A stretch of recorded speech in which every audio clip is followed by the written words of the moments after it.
Hey friends, welcome to the channel. In this video, I'm gonna walk you through the latest updates to the Squarespace editor that you need to know about to make sure your site is beautiful and stands out.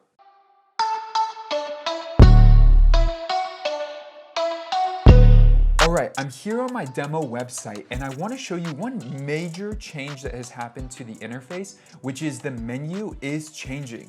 You might not see this right away, but as you can look here, these options are a little bit different than normal and they continue to change week by week.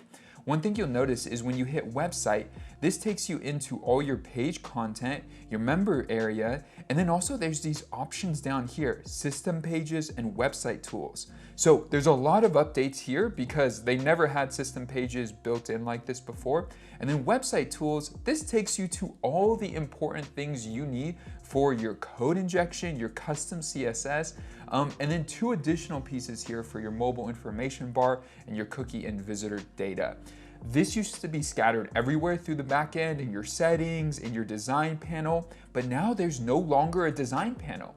If you want to design your site or change the fonts, the colors, the buttons, the animations, well, you do that by just clicking this paintbrush here in the top right corner, and it takes you into site styles. So they've simplified it a lot, but the hard part is you don't know where they put everything. So there is a shortcut for you to help you find what you're looking for on the site, which is you could click this right here, this little search feature, or just hit / on your keyboard and it brings up this search feature. So you could say like, I want to add my browser icon. So you just start typing in the word browser.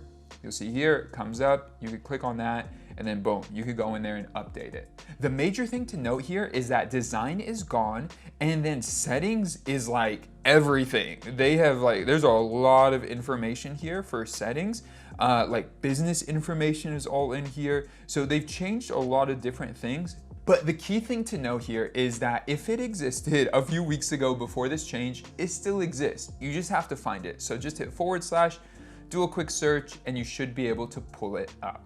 And I'll even show you this. This is how my site looks right now. Like things are grayed out until you hover over them. And then also there's options down here. So compared to the demo website, this looks very normal, but I'm telling you, they're changing a lot of things. So there's 4 or 5 main links here, and then 2 or 3 down here. And then again, they're all structured a little bit differently. This says selling now versus commerce. So there's a few differences here. Just bear in mind, if you know / you can find anything you want. All right, number 2, Fluid Engine. Let's just talk about the updates around Fluid Engine. When you are in the editor, there are so many options for how you design your site with Fluid Engine now, and there's a lot more that you can use and leverage across your site. First and foremost, what I want to share is the editing experience is just magnificent. Like literally, they've gotten it dialed in really well. So there are a lot of shortcuts that you can use. So if you click on an item, you could click the down arrow and it moves it through items, but you could see here, if you hit Option and you just use your arrows on your keyboard, boom, you can move items around really easily and reorganize content. If you want to resize something, you just hold down Command and it allows you to resize it. If you want to change the layering of items that are on top of each other, let's say this went on top here, but the way you see it right now is behind it, you want to change that, you just hold down Shift. So Shift, Command, and Option are all great tools to use while you're designing. And at the same time, let's say you really like this section, you're building this out, you've done this, you have all the spacing exactly as you want. You could just click, hold down Shift, click, click, click. You've selected all these items and then you can just hit duplicate or Command D and then create a new one and then just move that down here and create a new section just like that. Really easy, intuitive, and really user-friendly. Now, number 3, if you haven't seen this already, this is a pretty big update. I did not do an individual video on this, but I probably can.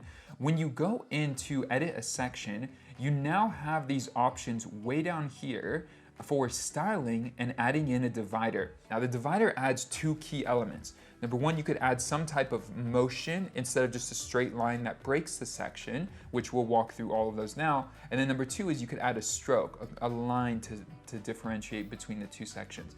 Let me show you what the potential is and how I actually use this. So you got this little remix tool here so you could pull up any random design.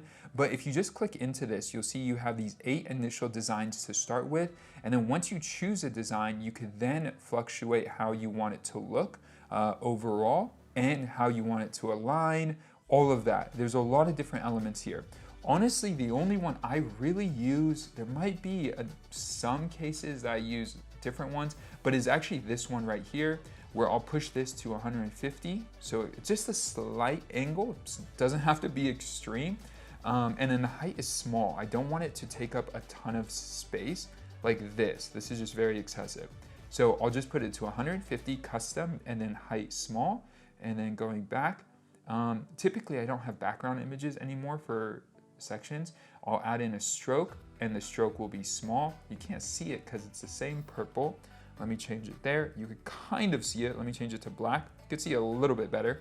Let me go down here actually and do the same exact thing. Edit section, divider is on. Let me change this. I don't even know why it's on right here, but let's go here, boom, okay. All right, 150, so that part is done, but can't really see anything, which now you can. So small, and then the black is really dark, so I might do something around this purple where I just go a little bit darker or lighter, let's say. Depending on the color palette, I do something subtle, more like that in that realm. Nope, more like that in that realm. A slight addition to the section. It's a really nice separator, really cool, especially for header sections. Next, number 4, I want to talk about images. There are a lot of updates to images. So if I double click on an image here, you're going to see these are very normal content, the image, the link, you could add in a link here on image, alt text, and a file name. But if you go to design, you got a few options here, right? This is newer, but we've already discussed this before, right, in previous videos. So you could have the image fit, fill, or you could create it into a shape and then choose what type of shape you want it to be.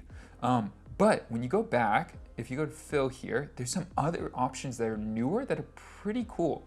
Outside of corner radius, you could do these image effects, overlays, and set this up as a light box. So image effect here, you have these 5 different effects. One is like a parallax, one is like grainy. So when you click on it, you could go in here and then change all these factors with the image and the design. It's really hard to tell on this one, but let's see if we go here. I think when you're out of the editor, it shows up more. No, don't, you could cut that last part. When you're out of the editor, it shows more because you see it right here. So there's these different factors and things that you could do with the image, like this like changes as you scroll around. Obviously it doesn't work great with this image specifically, but it definitely is a cool feature to add some effects to your images. Again, this is excessive. I don't know if I necessarily need this, but they have added it. And I think there's places that people can use it and really get a lot of value. The next thing is this overlay. This is pretty cool. Instead of having to do all of this in a Photoshop or Figma or any other tool, you could do this right here inside Squarespace. So you have blend mode and you have all these options that any kind of major tool like Figma or Photoshop would have for multiply screen, all of that, overlay, and then you could decide what you want to do with this overlay color and set it up. I'm not really an expert with this because I'm not a designer, but I know that this offers a ton of options, especially as you are designing a site. And finally, just to show you the lightbox option, if you check this on, you could have a dark overlay or a light overlay. I'll do the light overlay, hit save. And so now when you come in here and you click on the image, you're gonna get the overlay feature, light background is really, really cool. All right, so next update is, you probably just noticed it a moment ago while I was working here, but take a look at this. This is update number 5 that I wanna highlight. Here, you now have this save and exit option. Before, it looked a little bit different. It used to just say save, but let's say I move this over here. You're gonna see I have a save option. When I hit save, it doesn't automatically take me out of the editor. What's cool about this is this gives you the opportunity to save while you go, right? So if you're editing a page and you've designed a section, you could hit save, design another section, hit save, but you don't have to go in and out of the editor and reload the page over and over again. That simple step can save you a lot of time while you design your site. So you can come in here, make changes. If you don't like it, go back, go forth, really easy, hit save. And then once you're done, then you can exit. As soon as you hit save, it's worth noting that it goes live, it's public. So if you make a change to one section and you're still working on it and it's public, just know that. So if you do hit save, it is gonna go live, but you do have a lot of control here on what you can do to adjust and design your site. One little secret tip that a lot of people miss is that if you click on any page while you're in the editor, if you click on this like nav right here top center, it takes you into the settings of the page. So if you need to make any updates there, you could easily go in there, update the SEO, social image, general, any of that, the code even, if you need to add some custom code to it, you can easily do that for that specific page right there as you're working. A big note though is if you do add some custom code here, say you add something in and you hit save, it won't show an effect until you hit save and then exit, and then you'll be able to see that code take effect on the page. You have to actually exit it so it reloads the page and it loads that code into the page. Update number 6. This one's really important and valuable while you're designing your desktop and your mobile experience. This is one of the reasons I love Fluid Engine, and compared to most editors out there, this process is so easy. But let me show you this. Now, let's say you have this text block and you've designed it and it's aligned to the top, but you want it to align to the bottom because it just looks better on desktop. In this case, you can't really tell a lot. There's not like a button below it, but you want it to be close to whatever's below this section. Well, let's align it to the bottom. What's cool is with alignment specifically of a block, if you go to mobile and you go into the editor here, you're gonna see that you could actually control this to be different. So if you want this to align, let's do that, to the top of the block, you could have that for mobile, and then when you go back to desktop and you click here, you'll see that aligns bottom. So those are two independent variables that you could use, one unique for desktop and one unique for mobile, which makes just Fluid Engine, the editing process, so easy and straightforward to control exactly how it looks and how you want it to lay out. This becomes really valuable, especially with sections like this. There's a lot of extra space right here. I may like it, I may not like it. So I might push it down here, but then when it comes to mobile, it might be too close. And so I may want to adjust it or something like that, where let's keep it center, or let's align it to the top so it's a little bit closer to the image. Whatever you like, you have control there overall. Now, tip number 7, right before we end, if you're getting value from this video, hit the like and subscribe. You'll get a lot more content just like this that will help you grow your business and stand out as a freelancer, designer, or business owner. All right, one tool I love on Squarespace is the block tool. So if I hit add block, I'm sorry, not the block tool, the shape tool. If I click add a shape here, what's so cool about this tool is that it allows you to design any type of shape however you want. You could add it in however you want, have it stretch, whatever, but they just added in a few additional features here that make it really stand out. So let me show you what I mean. So I'm gonna go down here and I wanna add some type of shape behind this element here. So I'm gonna go to the shape block and then I'm going to do this. I'm gonna move this down, grow out like this, keep it like that, move it there, and then move this above it. So now we've added some depth to this image, but I don't like the black, and I also want to change it a little bit. So I'll go in here, I could come in here, change the shape, however I want to design it, I can do that. I'll keep the square for now, have it stretch, and then the color here, I have full control of our entire palette, so I could easily come in here and grab any color I want, which is really cool. I could even choose this color and then change the opacity, which works in a lot of different settings. On this, it doesn't, but in a lot of settings, that's a really, really nice touch. I'm gonna use this light color for now, change this back to 100. Actually, I'll keep it right about there. But the cool tool as well is going to be the stroke tool.